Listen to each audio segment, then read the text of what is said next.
We are. We're hanging out. It's me and a bunch of blurry guitars. It's the kind of show that people have been wanting. They've been asking for it, and now they've got it. That's right. It's the Blurry Guitar Show with Todd Kearns um, from one of my favorite bands, Static and Stereo, and of Wow. course, Age of Electric for the Canadians among us who have a depth of respect for Canadian music and Americans who aren't Frozen snobs. Captain America at one time or something, or just kidding. Hey man, I wanted there was a long while where I wanted the theme song to my sitcom, were I ever to make it, to be remote control. Oh wow. Yeah, that'd have been See, huge. I know what I'm For talking about. Oh, yeah. Chat is hopping in too and saying hi. Hi, Richard Custer. Patreons assemble. Fantastic. This is Todd Kearns. Everybody say hello. And yeah, and I'll put some stuff up on the screen. You'll eventually be able to see it. I'm going to try and get Richard in here somehow. Richard Hunter will be joining us in this our own slapdash version of the double neck download. If I've sent him a link. My guest volume is too high and I'm too low. Okay, well that's good to know. I appreciate that. You guys are so good at letting me wow. know that. Yeah. Yeah. Oh, I see where it is because he's doubled on Skype. That's why. Okay, here we go. But the important thing is, can you hear this? River. Okay, good. You heard that? I don't think so. Yeah, my volume is way too low. That's probably because I was just talking to Richard Marks and his mic was normal and I was going back and forth. Yeah, so Time for that sentence. I just got off a like. There we go. Hey, Richard, there he is. Look at that. Excellent. Hey, All right. Now we'll does bring this it in. does this look and sound okay? It looks fantastic. You both look at you both with your blurry backgrounds. You're so showbiz. You guys are so Yeah. rock and roll. Meanwhile, I work for a living. Look at all this gear. Yeah. Seriously. Yeah, it's the sign of the vain musician where you try to get the best positioning of the instruments you have in the background. That's you right. know? Exactly. All right. Well, Like, do I want to? are we all There going to you flex on our favorite musical instrument and go back to the wall and grab it and go, but this baby? Yeah, exactly. Yeah. Well, yay. So everybody's on. Hey, everybody in the chat room, you guys are with us today. I will, at some point, I'll throw some chat phrases up there and you guys will see what they're asking. But in the process, okay, so by the way, Todd, Richard, Todd, this is Hey, me Rich. introducing, How are you? a couple of my favorite people who Thank you. obviously share a love for tailored facial hair and toques. You can't go wrong. Richard. Well, I mean, there's nothing else to do. I mean, you note progress wherever you can these days, and at this point, my facial hair is outdoing the rest of the household. That's well. That's the tough part of all of it is if you're, like, do you waste what little hair product stuff you have? I mean, because it seems kind of a dick move to, go out in Armageddon and try to get yourself some new, Right. mousse. Yeah. Could you imagine if this had happened in the mid 80s? We would be talking about Aquanet the way we're talking about toilet paper these days. Oh, no question. 100%. And on top of that, the everybody would look like all the news anchors did when the Joker used Smilex on everybody, and and they already Wow. kind of do. Have you noticed that? Have you noticed like all your Love it. regular pundit class? Totally. They all look ragged out, and you're like, ugh. I don't know, but normally the makeup ladies here at like 6 a.m. Everyone looks like the guy that they send out to cover the gale force winds when the hurricane is That's blowing. right, yeah. Which, by the Exactly. way, is an asshole thing to do to a reporter. Can we just agree on that now? Do we not know what a Yeah. hurricane looks like now? You figure that's got to always happen to the new guy, right? That's got to be like some sort of rite of passage, I guess. Yeah. Exactly. Or they just send the jerk. You know what I mean? Like, Yeah. you better watch Yeah. it, Gary. You're going to end up on hurricane duty. You know. Exactly. The opposite is true of Richard Engel, who's on MSNBC and NBC News or whatever. He's like the war zone correspondent, and I'm like, Oh will you God. guys please stop sending him to contagion zones? I got real close and I got a real good look at the virus. Like, get out, get away. Yeah, exactly. What are you doing? No. We don't need you to do that. Right, that's right. Cosmic Rose says, "Love Aquanet." So we've already sold some product. Good for us. Wow. Yeah. Do they still sell Aquanet? I've never really looked for it in about. Yeah, I think it's kind of like ludes or something. Like there's only a certain amount. They stopped making them because it was destroying the atmosphere, and like, you know. Yeah. Nikki Finally, Sixx has all of it, and Cosby had all the ludes. That was it, right?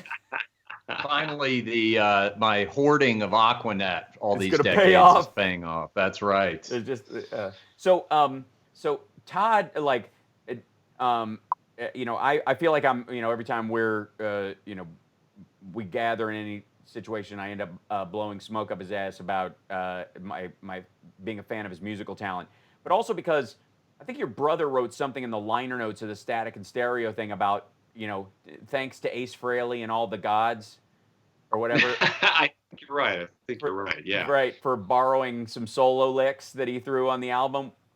Absolutely. Like, yeah, he was like, we sort of our musical interests sort of peaked at about 10 years old, and that was good. Yeah. I was like, I think we learned all we needed to know. I guess. Nothing wrong with that. None whatsoever. Especially now. I always find that you kind of go back to a lot of the things that you loved as a kid. You know what I mean? Like after your ego dies. Yeah, exactly. Yeah, all those high school like limitations you throw on yourself, like, oh Jesus, I'm in college now. I got to be cool. I got to be a gentleman. I've got to be a grown up. And then all of that falls apart. You're like, there's a pandemic. Fuck this. You know what? I love Rat. Yeah. Yeah, I know. Well, that's the other thing too, is I never really went to college, so you really have no need to kind of reinvent and being a musician, it's an arrested state of development anyway. So you just kind of keep doing what you do, Yeah, it's a plus. It's considered a win, right? Absolutely. But so you've been, we're all in Vegas currently. You're down here? Are you in? Yeah, you're in town, right? Yeah. Yeah. So close and yet so far. I thought it was just going to be a long weekend. Yeah, right. Son of a. I mean, honestly, that's what everybody's kind of dealing with. So I'm curious. We talked a little bit before we went on the air, and I'll let the chat ask a couple of questions too in the process of this. But what are you doing? What's your best piece of advice for passing the time or experientially? Like, what's the thing you're like, you know what? I did this part of it right. I'm doing this part right. I think I binge watched too many things too quickly because, like Richard said, I thought it was going to be like a long weekend. Like, okay, well, I didn't watch season 10 of Walking Dead, so I thought, well, let's get into it. And then when the new episode comes in, and I'm like, that's a day. Yeah. It's just been like a day of like, oh, Ray Donovan or whatever else that anybody else says, check this out, and I'm like, boom, boom, boom, because it's like. Yeah.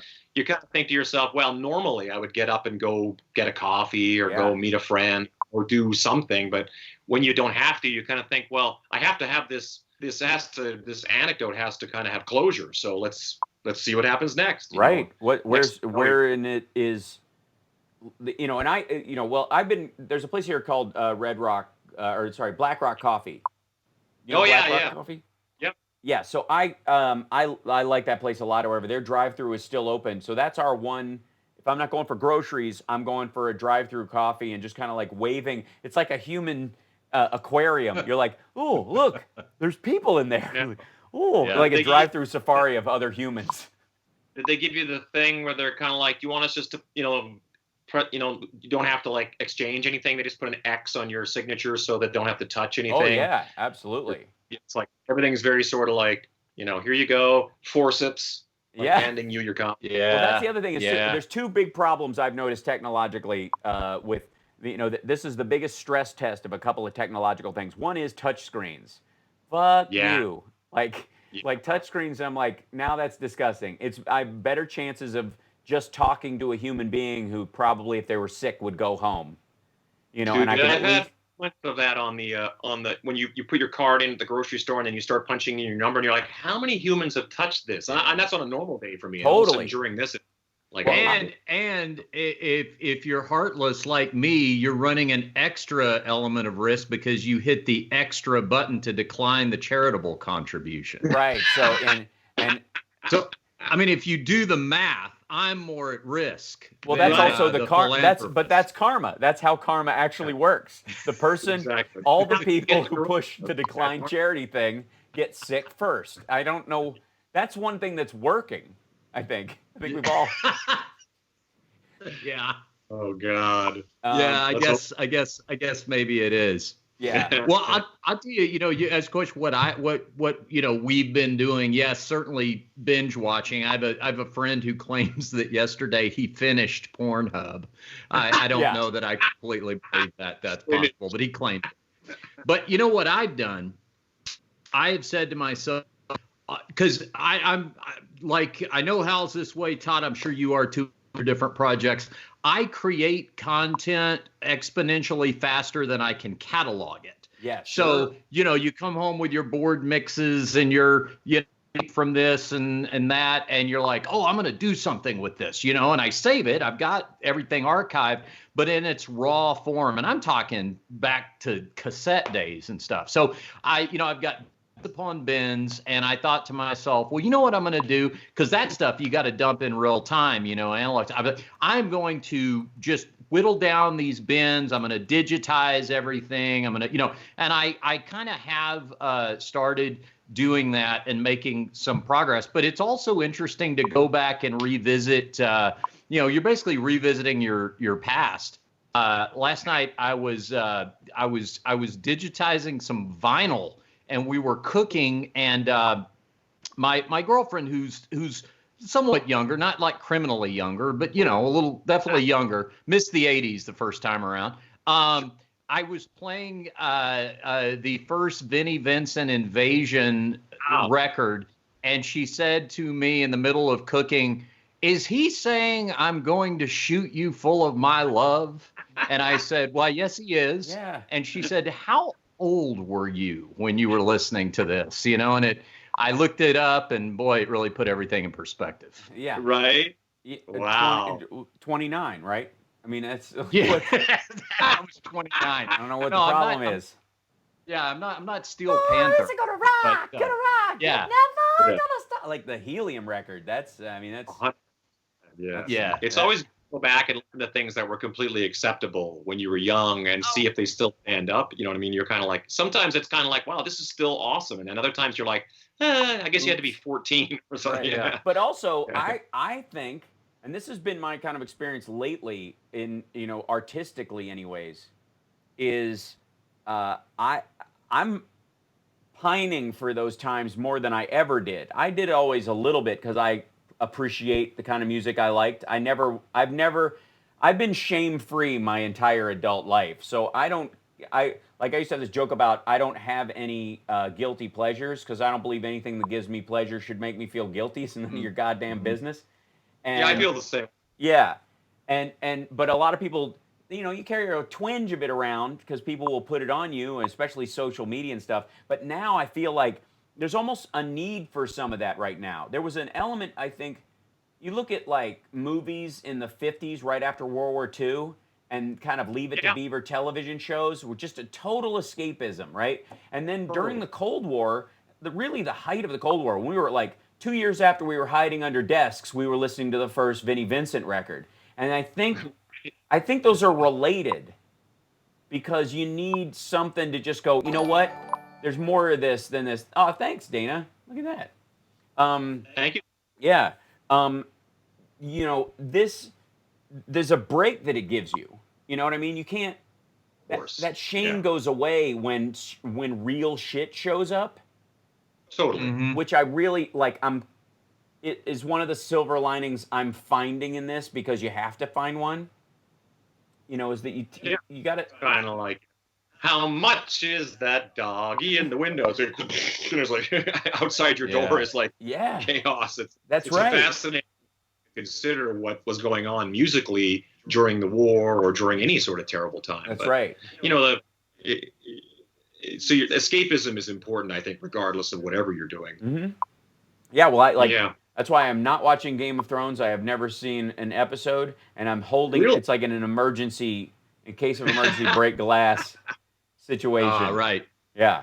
Well, I'll tell you this, Hal. If you've never watched it, this is, if there was ever a time you were going to do it, now is a good one, because you got to concentrate on that. Like, there's a lot of like going back and rewind. Wait, where'd this guy come from? What did he?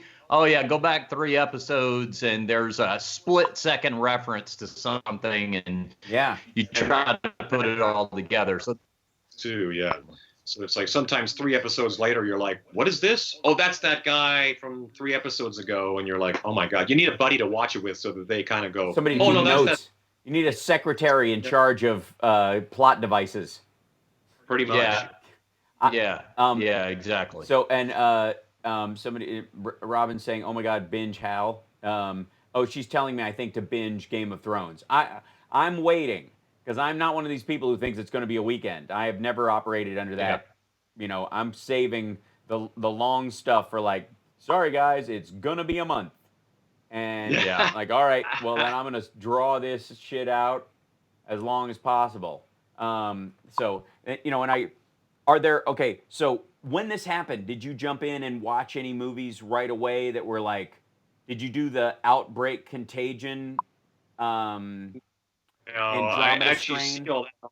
It's all like comes up in cues like Contagion, and I'm like, that seems really, I don't want to watch that. Right. You know, it's bad watching The Walking Dead thinking like, how far away from, you know, like Starbucks not being open to, you know, having to fight walkers am I at this moment? Turns out it's closer than you think, the distance between those two, Todd. That's been the real lesson to me, is I was like, wow, third world to first world isn't really the leap that I thought it was going to be. Well, that's also, you don't take it for granted. You know, that's one of the reasons why you understand why certain people in society are like, okay, don't rock the boat so much, because they realize, I think, how tipsy this boat is. Mm-hmm. You know, I think it's been a lesson that way, at least, you know, for any of us who kind of thought, oh, this will be fine. It's like suddenly, whoa, you know, like to walk into a grocery store, which I've only done once during this period, is pretty sobering.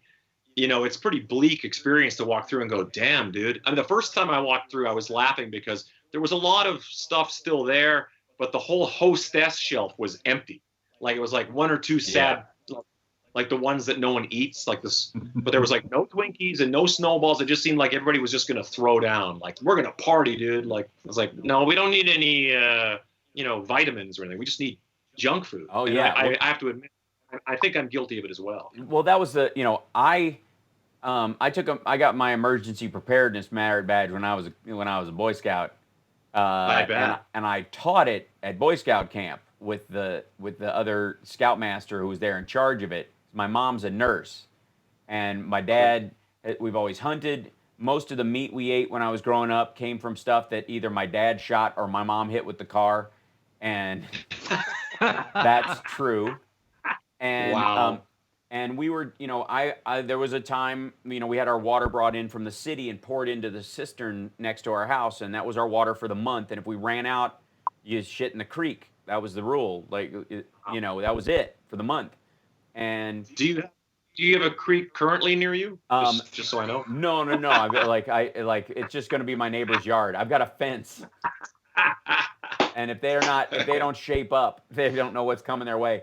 But man, Hal, I would get a letter so quick from my HOA if I tried that approach. Like, I don't know what it's like around your neck. They take surveillance photos on here. Oh, Have you ever gotten one of those? I get the letter with it's like I mean, there's like 8x10s that you go through, you know, from a drone that they've shot, you know, over the errant string of holiday lights that were left out or whatever. Also, though, but HOA people are the first people that get eaten in a zombie apocalypse. We know this. Like if a zombie comes to your house, most people just point towards the office in the community. Like, go that way first. Save us for last. But we were down to literally at one point, I ate one night for dinner dry potato flakes out of the box because we didn't have water to make them with, right? As a kid, right? Wow. So I've lived with that memory my whole life. Like, that happened more frequently than so as soon as this sort of happened and people started talking to this, like, everybody was joking with me in the house, but I was like, I went and got dried rice, dried beans, cans of stuff, whatever canned meats we could have, whatever was the fattest stuff that we could have for calorically rich, all that kind of stuff. And I'm like, I went instant prepper in an afternoon. I'm like, it won't take much. I can get us through 30 days, and I will Martian out how many calories we need to be healthy through this whole stretch. Wow. It threw him right back to childhood, Todd. He just went instinctively and put his overalls on and took his shoes off. That's right. Yeah. Day one. Yeah. Put a wheat shaft in my mouth, started spitting. Looking for the creek. Yeah.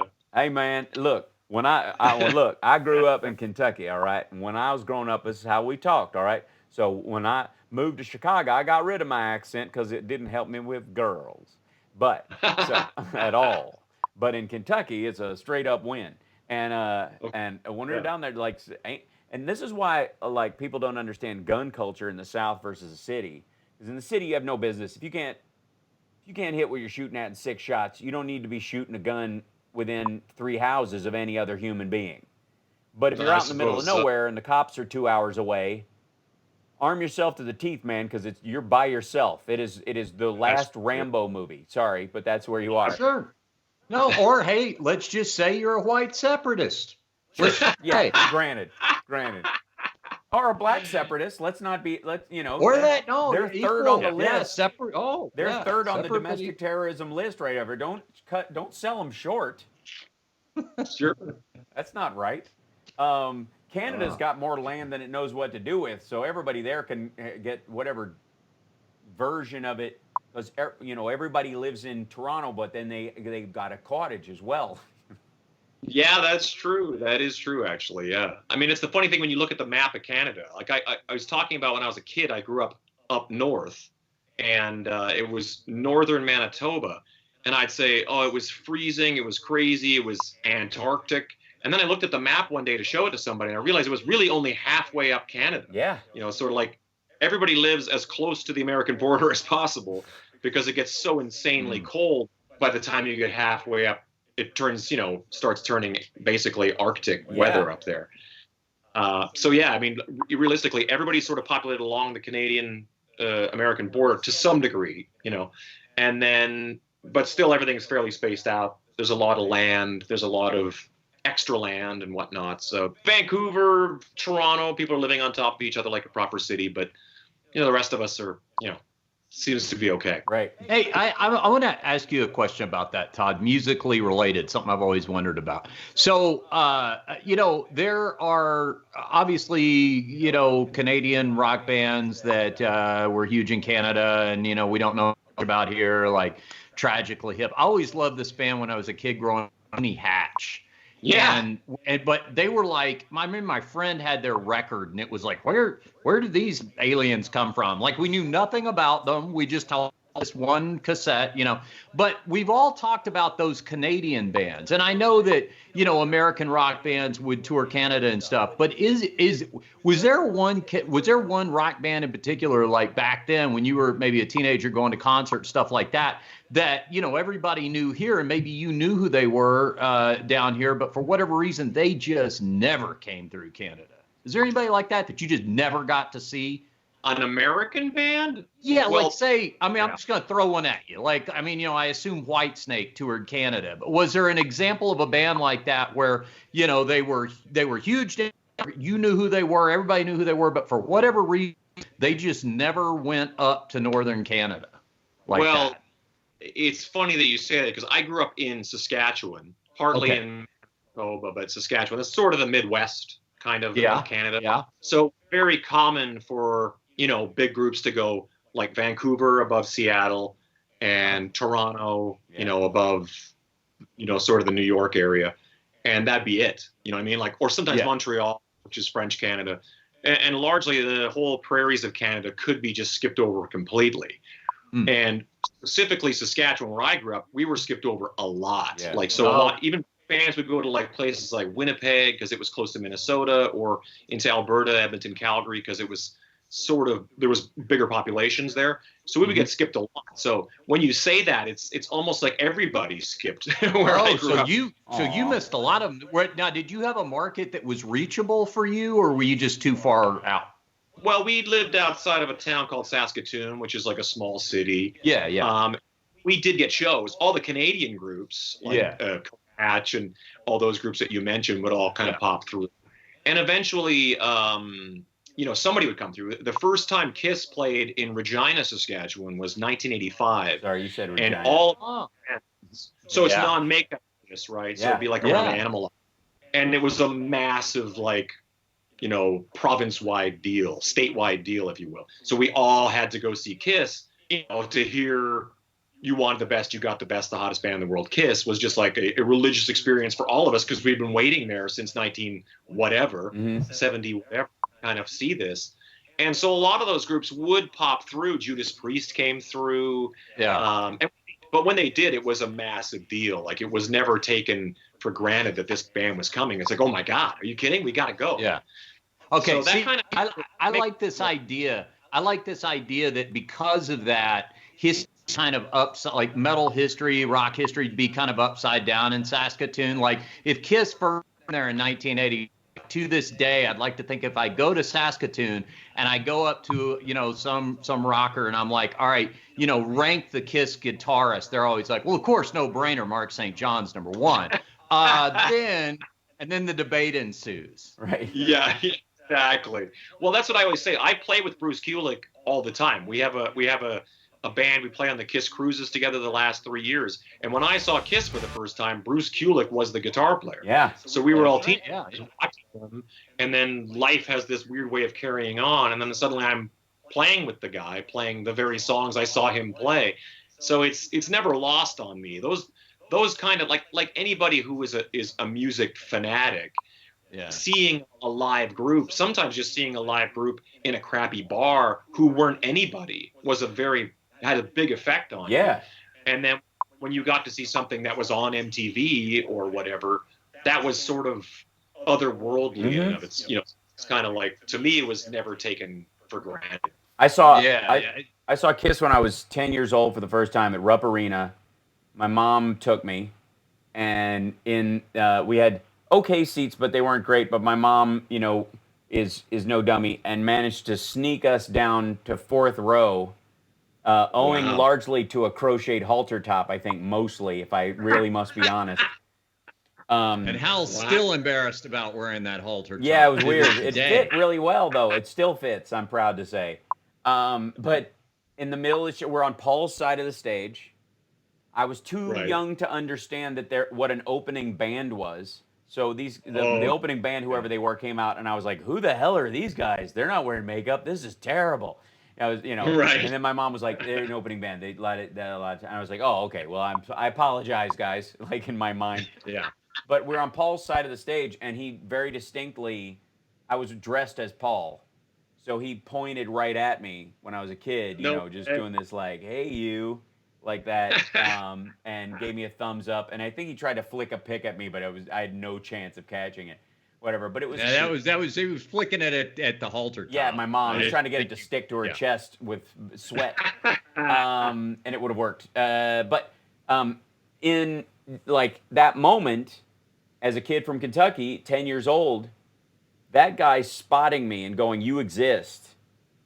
I understood the kind of impact that had, and we got to go backstage afterwards because my dad, because of my mom's halter top. No, because my dad, we got the tickets because the Kentucky Film Commission's office was right across from my dad's office near the Capitol. My dad worked for the state. And the guy who ran the film commission was a hardcore Christian and wouldn't let the tickets to the show be in his office. And whenever Kiss gave... They would they would give free tickets to the film commission because they filmed all their shows. So they would let you, they would go, "Hey, here's some free tickets and you can come to the show and we just need our permits really quickly." And he literally leaned down and went, Sparks, Sparks, I know that son of yours likes that devil music. Those tickets are outside if you want to have them, but don't bring them in here. Get thee behind me, Satan, you know. And Man. so we got fairly decent tickets because of that. I wished I'd have had a hookup like that. My grandma had to go stand in line at Spencer Gifts to get the tickets for the show at the Tarrant County Convention Center in Fort Worth, Texas, on the Dynasty tour. Wow, that was my first. Yeah, I see them in makeup. I never got to see them in makeup until the reunion stuff. Right. So, yeah. No, I saw them twice in makeup. Wow. Yeah, because I saw the early part of Creatures. They came through again. Yeah. And that was unmasked, and they were still in the Dynasty outfits. Right. That's right. Yeah. Oh, still in the, okay. Yeah. I don't think they came to Fort Worth in the on the Dynasty tour. Oh. I mean, on the Unmasked tour. So Dynasty, was the one I first caught. Oh, that's great. Gotcha. There you go. Yeah. Hold on. I'm getting there's a oh, somebody's figuring out who the opening band was right now. They're gonna look it up. I'll tell you who my opening band was. Okay. I still remember it to this day. Never heard of them again. They were called Leather. Wow.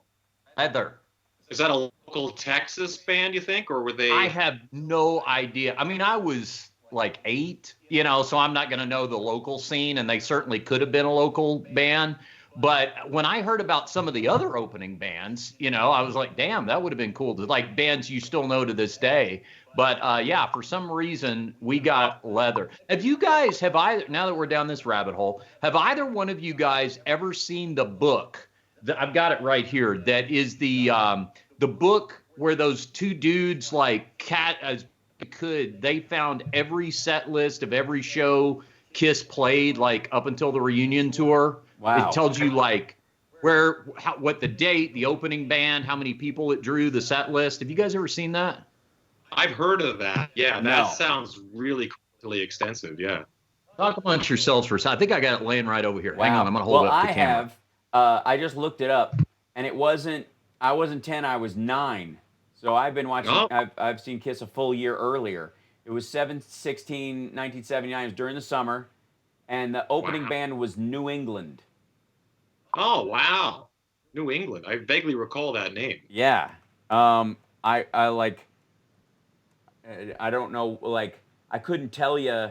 Yep, there they are. Yeah, that's them. Holy smokes. I'm Googling them right now.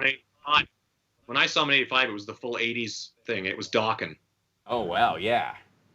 The next day, it was Queensryche. My friends all saw them in Winnipeg, and Queensryche opened, and we saw them with Dokken. So, which is always amazing to me. Hold on one second. I'm going to see if this makes it smoother on here, because jump back in. There you go. I saw Dokken at Monsters of Rock. Oh, wow. Yeah. You were with Metallica and all that? Yeah. Is that the one? Yeah. Metallica was way early on the bill. Yeah, super weird. Yeah. They're in my list of bands that should never play during the daytime. No, totally, yeah. But it was early days, Van Halen or something like that, right? Yeah. Right. Oh, look at that. It's called Kiss. With the German S's. Right. Yes. It's called, that's right. It's called Kiss Alive and Forever. It was written by Kurt Gooch and Jeff Suzz. So two guys who sound like super fans who really don't have much else to do with their lives. Jeff Suzz, and what was the guy's name? Kurt Gooch. Isn't that the guy who used to beat up Arnold on different strokes? It was, yeah, the Gooch. That's terrible. That was the Gooch. Yeah. Well, listen, I mean, I think they didn't have a lot going on because I don't know how long it took to catalog this book. So Hal, give me what year you think your show was, and I'm going to look it up. It was 7/16/1979. All right. 7/16. That I see it right here. Lexington, Kentucky, at the Rupp Arena. Right. You do not know the opening act? It was New England. We found that out while you were away. Yes. Wow. Yeah. New England. And the attendance was 9,480. Whoa. That's huge because because I think the place holds 10,000. Yeah. And I'm like, no, was that? And that's all the seats that are behind the band. That's 400 seats or 600 seats or whatever behind the band that you can't use. Yeah. Yeah, exactly. That was Dynasty Tour, right? Yeah, it was. I want to say it was technically like Unmasked Dynasty Roll Through Tour. I think it was technically Dynasty.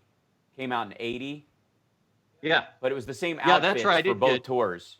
Those were great outfits. They were huge. They were touring on it in '79 because you saw them in July, and then my show was October 23rd, 1979. Look at that.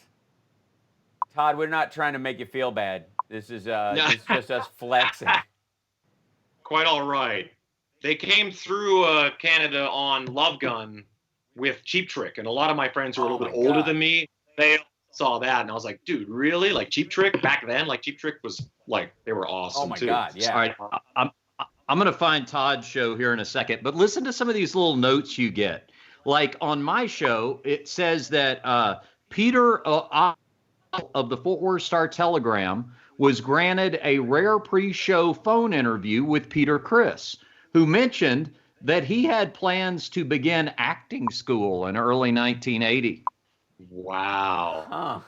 Apparently, those acting lessons did not take hold prior to the filming of Kiss Meets the Phantom of the Park. Right.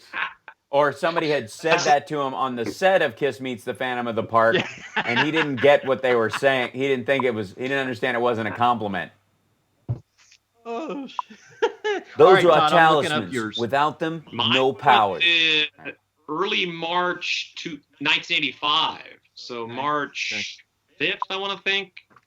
Yeah. March 5th. We are so nerding out. By the way, we have a bunch of people in here who are saying, hi, Kathy. My friend, Kathy saying my friend is the bassist in Garbage, Michael, the bassist from is in there. Cool. And she also thinks you look like Benedict Cumberbatch as a compliment, clearly.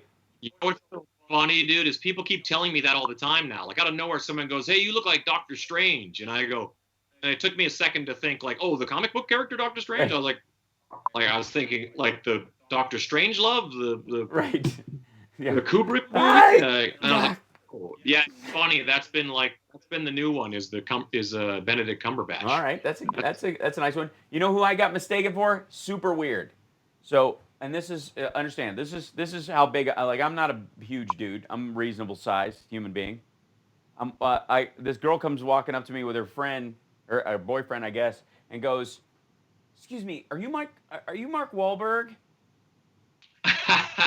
And I went, "What? That is a first." And I was like, "You should have put Wahlberg." She like goes, Austin Mark. We were like, "What's Mark Wahlberg doing at the grocery in Vegas?" And I went, and I'm like, she goes, "Do you ever get mistaken for him?" I'm like, "Yeah, when I drop a couple pounds and I'm not as muscular, but say hi to your mother for me, and." Exactly. Yeah. What's the bit with him? He's always running in movies, or No, it's Tom Cruise, right? Tom Cruise. Okay. Yeah. All right. Yeah. Todd, let me take you to. You said Manitoba, right? No, it was actually in Saskatchewan. Saskatchewan. Okay. Before, so your show would have been March 7th of 1985 on the Animalized tour at the Regina Agrodome. Regina. Regina Agrodome. Just provocative. Say it again. Yeah. Yeah. Now this is pretty impressive. Do you remember your opening act? Dockin. Yep. Yeah. Yep. Yeah. Got a set list for his show. Oh. All right. You guys want to hear it? Yeah. Into the Fire. Okay. Unchain the Night. Hold on. We're not Dawkins set list, Hal. All right. No. I'm talking about Kiss's set list. All right. They open with Detroit Rock City. Of course. Yeah. Cold Gin. Sure. Creatures of the Night. Good. Right. Fits Like a Glove. Yeah. Sure. Okay. With the Gene song. Yeah. It must be Yep. love. Heaven's the Fire. Heaven's Fire. Yeah. Now, you could tell this set list is from 1985 because they played 5 songs and then went right to the Paul Stanley guitar solo. Yeah. Under the Gun. Under the Gun, War Machine. Right. Eric Carr drum solo. Mm-hmm. Young and Wooded. Yes. Gene Simmons bass solo.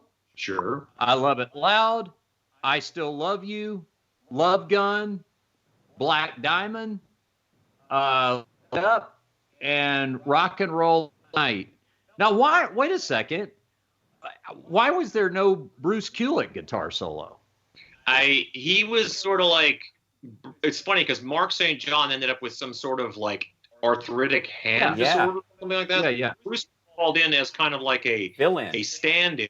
Yeah. And then I think kind of like as the tour was going on, it was officially kind of like, okay, Bruce is the guitar player. Yeah, he couldn't play at all. I don't think they Mark St. John, finished the record, and then right as they were about to store, his hands like swelled up like balloons, couldn't even close his fingers. So they brought, they were talking to Bob Kulick, who played on Paul's solo record, had filled in, had basically covered for Ace on a couple of things too, a few things, and and they were like, "We'd love to have you in, but the bald thing doesn't work. He has a shaved head. He was in a band called Skull because his head's bald and he shaves his head." And he's like, "Well, my brother should really be in the band." So that's how Bruce ended up being the fill-in guy. And it took him a while to start getting some motion. That's the story, that they hung, they were like, it was like watching a tree perform, they were saying for the longest time. It was like, oh, we got a tree on stage. It was like, he was like a prop piece. He would go up and stand in one spot and do his whole show there. And then eventually he started working his way into the set as he became more comfortable. Well, yeah, because that tour, what I remember about that tour is that I got Bruce Kulick as my guitar player, but Mark St. John was on my 3/4 sleeve softball concert shirt. Yeah. They probably a bunch of merch, and then all of a sudden Mark didn't do the tour, and it must have just been like, okay, well, we got to sell it anyway. Yeah, right. Yeah. And the idea that he'd come back, too. I thought he was coming back, yeah. The other cool thing about this book, I'm acting like I'm paid to plug it. I'm not. But the other cool thing about this book is it's got all these notes in it about what was going on at the time, like behind the scenes. Like they go into details about prototypes for pyrotechnics and effects that were designed but never used. On the Dynasty tour, there was an original plan to have some sort of laser that was going to like bounce off of Paul's mirrored guitar and hit him in the eyes and then bounce back out into the audience. But he was advised that there was at least a slight risk of permanent blindness. So they scrapped the effect. How do you raise that at the meeting? How do you bring that up? I do have a couple of concerns. One being permanent blindness. The other being the cost. I mean, honestly, guys. Yeah. Do you know that this is the meeting I've always wanted to be at? This is much more recent than that. But did either one of you go to the Motley Crue residency that they did here at the Hard Rock maybe 6 years ago? No. Okay. I've seen Motley a bunch, yeah. Yeah. Well, they did their residency, and the thing, it was called An Evening in Hell with Motley Crue. And so the hook, other than it just being Motley Crue in a residency, was it is more pyro than any show I've ever seen. It was so much pyro that I sat like on the fourth row and was sweating from the fire, coming. It was like standing close to the campfire, right? But the reason I bring this up is because the way the show started was the lights go down. The lights go down, and you hear the fire alarm sound. You hear this, rah, rah, rah, and then you hear a voice say, please, there is a fire detected in the theater. Please walk calmly to the nearest exit. Now, that only lasted like 8 seconds before the band came out, right? But I thought to myself, I would have loved to have been in the production meeting with the insurance company that was underwriting this. Listening to their manager explain, now we're literally going to yell fire in a crowded theater. Don't worry, there's no fire. There's no fire. Yeah. It's only going to last 7-8 seconds. We're going to be the first band to start the show with a stampede. It's a great idea. A stampede to the exits, right? Yeah. Well, not the first band to start that way, but just the first band to do it on purpose. Yeah. Yeah. I'm sure there are other bands that have done that before. It's like the old Spinal Tap. They were still booing him when we came on. So as we're we'll wind this down so you can get back to binge watching shows and whatnot. I posted a link to I Won't Go Before My Time in the chat room. A song I adore, and off of an album I adore, top to bottom. It is as sound an album from start to finish as you will ever hear. I stand by that, and so I posted that for everybody to give it a listen and all that kind of stuff and dive in. And I will be, as I have to drive to LA to get some stuff from my house and pick up some mail at some point in this maelstrom. Oh, that sounds dicey. Yeah, well, that's the thing is, normally I would like fly or like drive every other time, but because of this, like I have a much better chance of not running into anybody if I'm in my car. Just just bring Lysol wipes, wipe down the gas pumps, and then I just you like straight up like Mad Max across the desert. Totally. Mm-hmm. I got that kind of truck. I can do it. I mean, the whole thing is, and live like a murderer. Oops, we lost you for a second. There you go. Say it again. There he is. Hi. Oh, you can strap some dude to the front of your truck like that one guy, like just spray paint his mouth full of silver. Yeah. You want to get some fuel? You talk to me. Yeah. Sorry. That's a pretty good accent. Ain't we a pair, raggedy man? So I'm gonna have to do that and come back or whatever, and that's on my playlist for the run this time, and I will sing it top to bottom. Because not only are you a great songwriter and player, as all of those instruments behind you will attest, but the man sings like a bird, and he's a tall drink of water. I'm just saying. Yeah.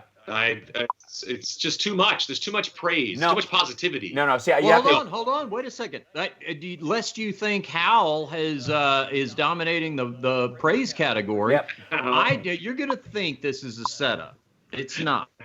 I just happened to in this blurry background. In this blurry background behind me, I just happened to have this. Wait. Is this? Hold it up. Oh, it's his solo record. The current solo record. This is a Bob Kulick solo record. Oh, I see. There you go. And which Todd played on, but let me tell you why I just happened to have this at the ready. This tells you the day and age we're living in. Physical copies are so rare. When Bob did our podcast, he brought me this CD. I mean, a guy showed up and handed me a CD, and I'm like, damn. So there's a stack of other CDs here, but there's not more than 10 in them. You know what I'm saying? Like, you didn't have to oh my God, I'm being overrun by these things. I've got to put them away somewhere. It's such a novelty these days that this CD has actually been living here in my home studio for quite some time. And it was just right over there in the corner. And I thought, well, I'll use it as a visual aid. So see there? It's a fascinating time because we, as releasing music now in 2020, it's still that conversation of do we make a compact disc? And I always go, I think it's best to have a compact disc, for shows, because if you're playing shows and people are there and you're there to sign the CDs and that kind of stuff, it's important. But I imagine the buying public of compact discs is, going to be 30 and older, probably 40 and older, really. But that's why I think vinyl is the way to go. Because it's an art piece as much as anything. It's like buying a program, and if you can, play it, great. But if you just have it, it's a much bigger thing. You can frame it and all that kind of stuff. Whereas a CD, its own compactness is its worst selling point these days as far as a replacement for something. Whereas and full artwork on an album with an insert and like a Kiss Love Gun paper pop gun in it, like that kind of stuff, I think has, more value, especially as a fan. And going forward, I think you're going to see a lot more of like, vinyl's made a comeback anyways, in a lot of ways. Yeah. But it's nice, it's nice to see. But like, I love the fact that you have this full size album artwork, as classic as possible. I'm making I was in the process of working on a comedy record, which obviously has a pause on it because of live shows for the time being. But I'm only releasing it in vinyl, not putting it online. That'd be awesome. Yeah. Because of the nature of the material. He's also going a step further, and it's only going to be available at 78 RPM. That's right. Which that's right. Really, each track really is a single, narrowing each the track market. is a 45, and the little thing in the little yellow frame thing is sold separately. That has a name. I don't know what the name of it is, but you guys know what I'm talking about. I've always wondered. Right. My wife, these I'm on a few documentaries. Like there's one about Slash, the Rainbow Bar and Grill, Sunset Strip, all these documentaries. So my wife, she orders these on DVD, and I go, "Oh, that's awesome to have these." And I thought I could play these for my grandkids on a format that will not exist at that time. But I have them. It's kind of it's a fascinating thing to be like, to have compact discs and not really know what they're going to be played on. You know what, Todd? Okay, so that's a very interesting observation. I just connected something I've never really thought about before. But, when we started and I was talking about like all these tubs of archives of because I'm the guy that saved everything, every band poster where we played. And if somebody did a write-up, I saved the newspaper clipping or whatever. But I do clippings. You know where all that is now? It's on the website of whatever newspaper, and you don't make a point of saving those. How many people are now after they play a town or going to the .com of the newspaper and doing a frame grab or something of whatever was. Like, that kind of stuff is probably just not going to be as coveted, and I wonder if people will do as good of a job of archiving themselves down the line. One can only hope, because like you say, it's like any of that kind of stuff, it's one thing to have it in wave form or wherever, and then it just kind of is like taken down and forgotten about, I assume, because it's wacky times. Yeah. Thank you, Michael Anderson, by the way. There is something too, though, to the fact that what you were saying about not knowing how a CD gets played, because that's a much more specific piece of gear than even fashioning a record player. Yeah. Getting sound out of something from a record player standpoint is a much simpler process, electronically speaking. You can solder one of those into existence in the future. You can't do that to a CD player. Yeah. So that's the fascinating part. Owning an old car where you could like lift up the hood and go like, okay, and then and then a modern day car, it's just like, what? Yeah, what is going on in here? Yeah, so might as well just throw a laptop down a flight of stairs and try to glue it back together. Right. Exactly. All right, we'll let you go. Thank you for coming on, Todd. We'll do this again because we're going to be in this for a little bit. I have no doubt. Maybe we'll have a jam session. We'll up the ante on the it more and more. I just feel like we're all going to be finding ways to like amuse ourselves and each other. Totally. Oh, yeah, it's going to get so much more desperate. So much more. And the reason I wanted to do this with you, Todd, is because for the people who are in our chat room and who listen to this kind of music that Double Neck Download is kind of, specifically built around, you can binge Todd's career. There's enough there. Yeah. You are.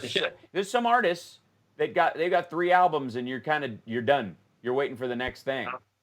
It goes back. Like I was just thinking the other day, I started playing shows at like 14 years old. Yeah, that's like 40 years or 30. I don't even know what the math is. I have to sit down and think about it. But it's like I spent more time on stage than I've not spent on stage. Yeah, me too. When I started doing stand up at 15. It's exactly the same. Well, Well, we'll be making up for that now, won't we? Yes, we will. Let's don't flatten that curve. What do you say? Yeah. Exactly. Yeah. I'm going to send you stuff that I'm going to need bass lines and stuff on, though. I'm just insisting. Just at some point. Like, please help me. We'll end up, we'll all be crowdsourcing our own musical existence in here. So Thanks so much, brother. Appreciate it. We will talk to you again soon. Stay safe and healthy. Live long and prosper. And we will see you again, hopefully sooner rather than later. Absolutely. Awesome. Enjoyed it, Todd. Great talking to you, man. Too, man. Cheers. Bye, chat room. See you guys.